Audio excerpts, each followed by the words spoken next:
Mahigit 9 milyong balota na ang naimprenta para sa midterm elections sa 2025 ayon sa ulat ng Commission on Elections nitong linggo. Ayon kay COMELEC Chairperson George Erwin Garcia, nasa 9,460,780 na balota na ang naimprenta sa National Printing Office hanggang alas 7 ng gabi sa nasabing araw. Ito ay katumbas ng 13% ng kabuang 72.1 million ballots na kinakailangan para sa halalan. Kinakailangan pang makagawa ng COMELEC ng 62,646,420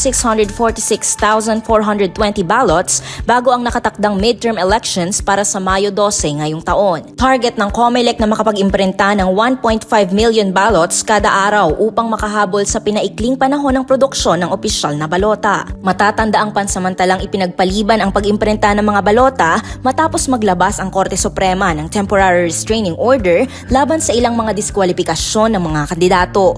Gayunpaman, iginiit ni Garcia na nananatili ang layunin ng COMELEC na tapusin ang pag-imprenta ng lahat ng balota sa ika-14 ng Abril.